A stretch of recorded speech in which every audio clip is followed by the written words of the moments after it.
শোনো না গো, আমাদের গান ও ভালোবাসার চ্যানেলটি সাবস্ক্রাইব করে পাশে থাকা বেল আইকনটি বাজিয়ে দিও প্লিজ। আর গল্পটি ভালো লাগলে লাইক কমেন্ট করে শেয়ার করে দিও প্লিজ।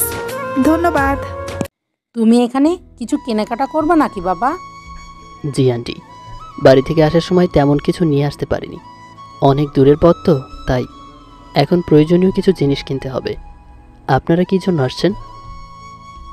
আমরাও প্রয়োজনীয় কেনাকাটা করতে এসেছি। আচ্ছা বাবা, দেখো তো এই চেয়ারগুলো কেমন হবে। হিমেল রেখা বেগমের কথা মতো চেয়ারগুলো দেখতে লাগলো আর দুজন মিলে কথা বলতে লাগলো। এদিকে বেচারে অবনী হিমেলকে দেখে শ্বাসরুদ্ধকর পরিস্থিতিতে পড়েছে। অসহ্য অস্থিরতা তৈরি হয়েছে অবনীর ভেতরে। সমানে ঘামছে সে। পাশের চেয়ারটাতে ধপ করে বসে পড়ল আর পাশ থেকে টিস্যু বের করে মুখ গলা হাত মুছতে লাগলো। এমন সময় রেখা বেগমের এক পরিচিত সাথে দেখা হলে তারা রেখা বেগমকে পাশের দোকানে নিয়ে গেল। রেখা বেগম হিমেল আর অবনীকে রেখে পাশের দোকানে গেল। কেমন আছেন? আপনার সাথে তো কথাই হলো না। হ্যাঁ ভালো। অস্থিরতা লুকিয়ে হিমেলের প্রশ্নের উত্তর দিল অবনী। আপনি কেমন আছেন? ভালো। তো কি কিনবেন? আর আমাকে যেতে হবে। হিমেলের চলে যাওয়ার কথাটা শোনার থেকে বিরক্তকর বাক্য দুনিয়াতে একটাও নেই আপাতত অবনীর কাছে। কিছুই মনে পড়ছে না। আম্মু যা কিনবে ওইগুলোই। ও, তাহলে আপনি আমাকে হেল্প করেন। আমার একটা থালা, একটা বালতি আর একটা মগ দরকার। অবন্তী হিমেলের কথা শুনে হেসে উঠল। শুধু একটা থালা দিয়ে কি হবে? আপনাকে দেখে যেমনটা মনে হয় আসলে আপনি তার উল্টা। আচ্ছা, আপনার এতগুলো কিছু কেনা লাগবে না, আমি বাসা থেকে দিব। আমাদের বাসায় অনেক আছে। না না, তার দরকার নেই, আমি কিনে নিতে পারবো। এই শহর বড় নিশ্চয়তার চাদরে মোড়ানো। টাকা থাকলে আপনার উপকার হবে, তাই অযথা খরচ করবেন না। ও আচ্ছা, আপনি দেখছি অনেক বুদ্ধিমতী। মেয়েদের বুদ্ধি থাকা ভালো। এই আমি আপনার অনেক ছোট, আপনি আমাকে তুমি করে বলবেন। আচ্ছা, চেষ্টা করব। চলেন আন্টির কাছে যাই। আম্মুর কাজ শেষ হলে চলে আসবে। এখানকার সব দোকান তার চেনা। চলেন, আপনাকে কিছুটা চিনিয়ে দিই। হিমেল অবনী দুজনে মিলে কথা বলতে বলতে হাঁটতে লাগলো। হিমেল খুব স্বাভাবিকভাবে রেসপেক্টের সাথে অবনীর সাথে কথা বলছে, যেহেতু অবনী তার পরিচিত কাশিম ভাইয়ের বোন। অন্যদিকে অবনীর হৃদয় জুড়ে এখন কেবল প্রিয় মানুষটাকে তার প্রতি ইমপ্রেস করানোর চেষ্টা। ও ভাই, এদিকে আসেন, ভাবিরে চুড়ি কিনা দেন। রাস্তার পাশে বসে থাকা মহিলা হিমেলকে উদ্দেশ্য করে বলে উঠল। অবনী, আপনি চুড়ি পরেন? আব্বার জিগায় প্রিয় মানুষটার থেকে চুরি গিফট পাওয়াটা কতটা ভাগ্যের ব্যাপার তা যে মেয়েটা পেয়েছে কেবল সেই বলতে পারবে। চুড়ি আমার ভীষণ পছন্দের। কেন, মেয়েরা চুড়ি পরে কিনা আপনি তা জানেন না বুঝি? না, আমি মনে করেছি মেয়েরা হয়তো বিয়ের পরে চুড়ি পরে। মৃদুস্বরে হেসে উঠল অবনী। আজ দেখেন তাহলে মেয়েরা বিয়ের আগেও চুরি পরে। অবনীর আগ্রহ দেখে হিমেল তাকে নিয়ে চুড়িওয়ালা মহিলার কাছে এগিয়ে গেল। অবনী ভীষণ রকম ভালো লাগা কাজ করছে হিমেলের থেকে চুড়ি গিফট পাবে। এটা খানিকটা মেঘনা চাইতে ঝড়ের মতো। লাল নীল রেশমি চুড়ি দেন তো। এই লন ভাই, 1 নম্বর চুড়ি। ভাবিও যেমন সুন্দর, চুড়িগুলা আরো সুন্দর। ভাবির হাতে পরাই দেন, ভালো মানাইব। এক নিঃশ্বাসে বলতে লাগলো মহিলাটি। তো আরে আপনি বারবার ভাবি কেন বলছেন? উনি আমার পরিচিত। রুকুচকে মহিলাটিকে বলল হিমেল। কত টাকা হয়েছে? মানিব্যাগ থেকে টাকা বের করে দিল হিমেল। অবনীকে উদ্দেশ্য করে বলল, চলেন এবার আন্টির কাছে যাই, আর এগুলো নেন। আপনি আমাকে তুমি করে বললে এগুলো নিব, না হলে আপনার কাছে রেখে দেন। মাথা খারাপ নাকি? থাকি ছেলেদের ম্যাসে, তারা দেখলে কি বলবে? তাহলে মিষ্টি করে বলেন, অবনী এগুলো তোমার জন্য কিনেছি, তুমি নাও।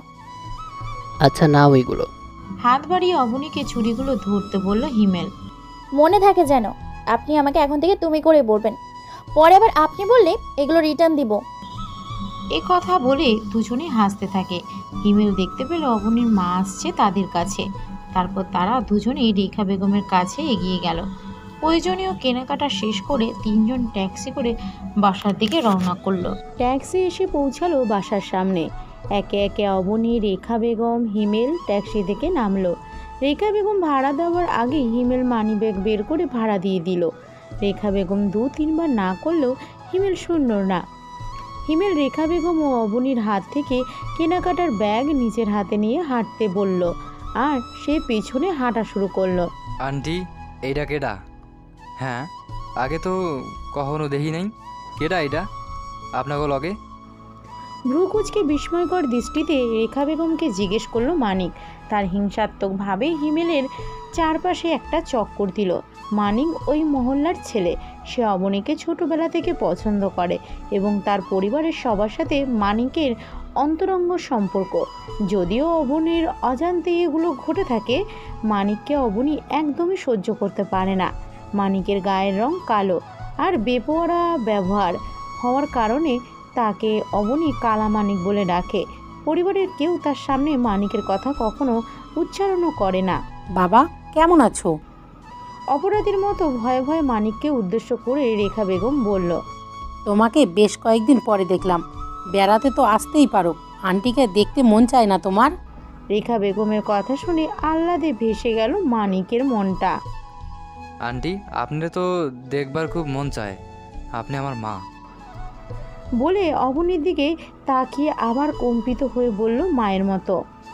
হেলে দুলে হাঁটতে হাঁটতে রেখা বেগমের কাছে যে ফিসফিসিয়ে বলল, যাওয়ানোর ব্যবস্থাটা কইরা দেন না, আর এগুলো আমার আবার সহ্য হয় না। হিমেলকে উদ্দেশ্য করে বলল, আমার ছোটোখাটো ভালোবাসার কথা আপনারা ভুলে যায়েন না আবার। আসি তাইলে। সালাম আলাইকুম আন্টি। খুব দ্রুত গতিতে এগুলো বলে মানিক সেখান থেকে বিদায় নিল। মা, এখন কি বাড়ির দিকে যাবা? রাগে অগ্নিকুণ্ডের মতো জ্বলতে থাকে অবনী, কিন্তু সে হিমেলের সাথে থাকার কারণে নিজেকে যথেষ্ট সংযত চিত্তে রেখেছে। এমন করিস কেন? ও তো এই মহল্লারই ছেলে। ভরকানো তথস্থ চোখে অবনীর দিকে তাকালো রেখা বেগম, আর দৃষ্টি অবনীর থেকে সরিয়ে হিমেলকে বলল, চলো বাবা, ছেলেটা আমাদের খুব সম্মান করে। দেখতেই ভালো মন্দ জানার জন্য কাছে ছুটে আসে। শাক দিয়ে মাছ ঢাকার মতো করে হিমেলকে বলল অবনীর মা, এবং এক মুহূর্ত আর দেরি না করে বাসার দিকে হাঁটতে শুরু করলো। ও আচ্ছা, বুঝতে পেরেছি। আন্টি চলেন বাসার দিকে। যদিও মানিকের আচরণটা খুব বিরক্তিকর লেগেছে হিমেলের, কিন্তু সে খুব টলারেন্স এবং ভায়োলেন্ট, তাই বিষয়টা খুব একটা গুরুত্ব না দিয়ে বাসার দিকে এগোতে লাগলো। হিমেলকে ড্রয়িং রুমে বসতে দিয়ে রেখা বেগম ও অবনী যার যার রুমে চলে গেল। কিছুক্ষণ পর রেখা বেগম ফ্রেশ হয়ে হিমেলকে নাস্তা দেওয়ার জন্য কিচেনে ঢুকলো। হিমেল ড্রয়িং রুমের একদিকে খোলার দরজা, পাশে বেলকনি দেখতে পেয়ে সেখানে গিয়ে দাঁড়ালো। আপনাকে অনেকক্ষণ একা থাকতে হলো, কিছু মনে করেননি তো? চাঞ্চল্য মুখটা মলিনতায় ভরে গেছে অবনীর। কই না তো, আমার একা থাকতেই ভালো লাগে। বুঝেছি, কিন্তু আমার মোটেও একা থাকতে ভালো লাগে না। আমি আমার মনটাকে উড়িয়ে দিই পাখির ডানার মতো, আর বলি ঘুরে আসতে এই জঘন্য শহর ছেড়ে অনেক দূরের দেশে। নিজের ভালো লাগাগুলো এভাবে হিমেলকে বলল অবনী। আচ্ছা, আপনাদের বাড়িটা কি গ্রামে নাকি আমাদের মতো শহরে? আমার বাড়ি একেবারে পাড়াগাঁয়ে, শহর থেকে প্রায় 12 কিলোমিটার দূরে ছোট্ট একটা গ্রামে। আপনি চাইলেও সেখানে বসবাস করতে পারবেন না, কেননা যারা ছোটবেলা থেকে শহরে বেড়ে ওঠে তারা কখনো গ্রামে বসবাস করতে পারে না। কে বলেছে আপনাকে? আমি থেকে আপনাকে দেখবো, বুঝলেন? উৎকণ্ঠা হয়ে বলে উঠল অবনী। তাই নাকি? বেলকনির গ্রিলের সাথে হেলান দিয়ে দাঁড়িয়ে মৃদু হেসে হিমেল বলল, তাহলে ভালোই হবে। আপনার এই জঘন্য শহরের একটা মানুষ অন্তত কমবে, আর গ্রামের মানুষ একজন শহরের ম্যামকে সারা জীবনের মতো কাছে পাবে। হৃদয় স্পন্দন বেড়ে গেল অবনীর। তাহলে কি হিমেল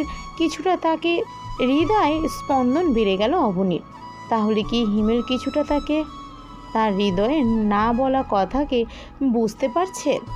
আমাকে আপনার গ্রামে নিয়ে যাবেন?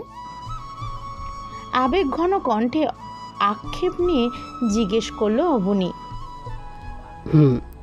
আমি আমার বাড়ির সবাইকে আপনার না মানে তোমাদের কথা বলবো, আর কোনো একদিন সময় করে বেড়াতে নিয়ে যাব তোমাদেরও। খুব সহজে উত্তরটা দিল হিমেল। থাক, আপনাকে এত কষ্ট করতে হবে না। কিছুটা রাগান্বিত কণ্ঠে বলল অবনী, আর মনে মনে বলল, হায় রে কপাল, আমি কি বোঝাতে চাই আর সে কি বুঝে। দেখেছো তো, এখনই তোমার গ্রামের প্রতি একটা অনীহা বোধ হচ্ছে। তাহলে আমার নানু বলে নমা মানুষগুলোর অসম্ভব রকম বোকা হয়, আজ তার প্রমাণ পেলাম। মানুষের মনের কথা কখনো রিড করতে চেষ্টা করেছেন? শুধু তো তাল গাছের মতো লম্বা হয়েছেন। হাসিমাখা কণ্ঠে হিমেল বলল, এই তুমি দেখছি আগে থেকে গ্রাম দেখেছো, তা না হলে আমাকে তালগাছের সাথে তুলনা করছো কিভাবে? তাহলে তোমার আর গ্রামে যে কাজ নেই, তোমার বাসার বাকিদের নিয়ে যাব। উফ, আপনার সাথে আমার কথা বলার মুডটাই নষ্ট হয়ে গেছে। চলেন তো ভেতরে চলেন, থালাবাটি নিয়ে বিদায় হন।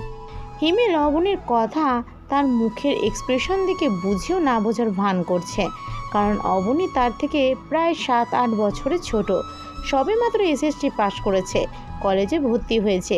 এই সময় মেয়েরা ভুল করবে, এটাই স্বাভাবিক। কিন্তু সে তো একটা বেকার ছেলে, তাকে যে করেই হোক প্রতিষ্ঠিত হতে হবে। তাই এই অবস্থায় কিছুতেই কোনো রকম আবেগকে প্রশ্রয় দিতে চায় না সে। এই জন্য অবনীর সব কথা হেয়ালির মতো মনে করলো হিমেল। ড্রয়িং রুমে ঢুকে নাস্তা কিছুটা মুখে দিয়ে রেখা বেগমের থেকে বিদায় নিল হিমেল। লম্বু, আপনার থালাবাটি নিয়ে যান। চলে যে যাচ্ছেন, খাবেন কিসে করে? একটা ব্যাগে প্রয়োজনীয় বেশ কিছু জিনিসপত্র দিল অবনী, আর একটা নতুন বালতি মগ। অবনী প্লিজ, আমি এত কিছু নিতে পারবো না। কেমন দেখাবে? শুধু ব্যাগটাই দাও। ও দুটো অপশনাল ছিল, না হলেও চলবে। আর মৃদু হেসে বলল, অসংখ্য ধন্যবাদ তোমাকে পুচকি মেয়ে। Mister Himel, don't think my talk are funny, okay? মেসে পৌঁছে ছোট চৌকি খাটের উপর অবনীর দেওয়া জিনিসপত্রের ব্যাগটা এক পাশে রেখে অন্য পাশে কিছুটা হেলান দিয়ে বসলো হিমেল। 2-3 মিনিট রেস্ট নেওয়ার পর ব্যাগ থেকে সব কিছু বের করলো এবং দেখতে পেল ছোট্ট একটা চিরকুট, তাতে লেখা আছে, তোমাকে দেখার পরে আমার বুকের ভিতরটা একটা ছোট্ট চারাগাছ জন্ম নিয়েছে। কি যে যত্ন করে প্রতিটা মুহূর্তে তাকে বড় করেছি, তুমি হয়তো উপলব্ধিও করতে পারবে না। এই চারাগাছটির নাম কি হতে পারে তুমি জানো? এই চারাগাছটির নাম প্রেম। তুমি কি আমার হবে লম্বু? হিমেল এদিক ওদিক তাকিয়ে চিরকুটটা জানালা দিয়ে ফেলে দিতে গেল, তারপর হঠাৎ আবার না ফেলে ছোট্ট করে ভাঁজ করে মানিব্যাগে রেখে দিল এবং মনে মনে ভাবতে লাগলো, অবনীকে নিয়ে যে ভয়টা পাচ্ছিলাম তাই হলো। যদিও এটা আমার এত বছরের জীবনেই প্রথম কারো থেকে পাওয়া প্রেমের চিরকুট, তাই যত্ন করে রেখে দিলাম। কিন্তু এই প্রেমের সাড়া দেওয়া কিছুতেই সম্ভব না। ভালো চাকরি না পেলে খুব দ্রুত এখান থেকে কাউকে কিছু না বলে চলে যাব আমি। আর কোনোভাবে অবনীর সম্মুখে আমার যাওয়া উচিত হবে না। অবনীর ডাকে সাড়া দেওয়া মানে কাশেম ভাইকে অপমান করা হবে। কিছুতেই এমন বেইমানি করা যাবে না। দূর চিন্তায় পড়ে গেল হিমেল। ফ্রেশ হয়ে রাতের খাবার খেয়ে দ্রুত ঘুমিয়ে পড়ল। সকাল হলো, জানালা দিয়ে ভোরের আলো হিমেলের ঘুমন্ত চোখে এসে পড়তেই ঘুম ভেঙে গেল তার। বিছানা ছেড়ে উঠে দাঁড়ালো। বালিশের পাশে রাখা মোবাইল হাতে নিয়ে বারান্দার দিকে হাঁটতে লাগলো এবং কাশেমের নাম্বারে ফোন দিল। আসসালামু আলাইকুম, কেমন আছেন ভাই? ওয়ালাইকুম আসসালাম, এই তো ভালো। তুমি কেমন আছো? আলহামদুলিল্লাহ ভালো। ভাই, আজ না একটা চাকরির জন্য কোথায় যেন আমাকে নিয়ে যেতে চেয়েছিলেন, আমি কি আসবো? হ্যাঁ, আমি তোমাকে কিছুক্ষণ পর কল দিতাম, তুমি আমাদের বাসায় চলে এসো। না ভাই, এখন বাসায় যাব না, অন্য কোথাও আসি। তাহলে তোমার সাথে প্রথম যেখানে দেখা হয়েছিল ওখানে থেকেও 10টার দিকে। আচ্ছা ভাই। বলে ফোন কেটে দিল হিমেল। ওয়াশরুমে ঢুকে মুখের খোঁচা খোঁচা দাড়ি মোচ কেটে ক্লিন শেভ করে গোসল করে ফেললো হিমেল। বাইরে এসে ফোনের দিকে তাকিয়ে দেখতে পেল প্রায় 8টা বেজে গেছে। তাড়াহুড়ো করে সকালে নাস্তা করে বেরিয়ে পড়ল সে। মেসের সামনে দাঁড়িয়ে একটা রিক্সাকে ইশারা করলো যাবে কিনা জানার জন্য। রিক্সাওয়ালা এগিয়ে আসতে হিমেল রিক্সায় উঠে বসলো এবং তার গন্তব্যস্থান এগিয়ে দিতে বলল। কিছুক্ষণ পরেই সালাউদ্দিন মেডিকেল হাসপাতালের সামনে পৌঁছে গেল হিমেল। রিক্সা থেকে নেমে ফোনের দিকে তাকিয়ে দেখে তখন সময় 9টা 20 মিনিট। প্রতিদিনের মতো সকাল সকাল রেডি হয়ে কলেজের উদ্দেশ্যে রওনা হলো অবনী। সালাউদ্দিন মেডিকেল হাসপাতালের সামনে দিয়ে তার কলেজে যেতে হয়। রিক্সার উপরে বসেই অবনী দেখতে পেল হিমেল দাঁড়িয়ে আছে একটা চায়ের দোকানের পাশে। হাতা লম্বা সাদা রঙের একটি শার্ট আর কালো রঙের প্যান্ট পরেছে হিমেল। প্রথম দিনের থেকে আজ তাকে আরও বেশি অ্যাট্রাকটিভ লাগছে অবনীর চোখে। ঠিক যতটুকু সৌন্দর্য দেখলে একটা চোখ আটকে যায়, অতটুকু সুন্দর লাগছে আজ হিমেলকে দেখে। রিক্সাওয়ালাকে থামিয়ে টাকা দিয়ে চলে যেতে বলল অবনী। সাদা রঙের কলেজ ড্রেস, সাথে কালো কলেজ ব্যাগ নিয়েছে অবনী। লম্বা ঘন কালো চুলগুলো দুটো বেনুনি করে ছেড়ে দিয়েছে কাঁধের দুপাশে। শুভ্র রঙে অবনীকেও অসম্ভব সুন্দর লাগছে আজ। হিমেল অবনীকে রিক্সা থেকে নামতে দেখে না দেখার ভান করে অন্যদিকে হাঁটা শুরু করলো।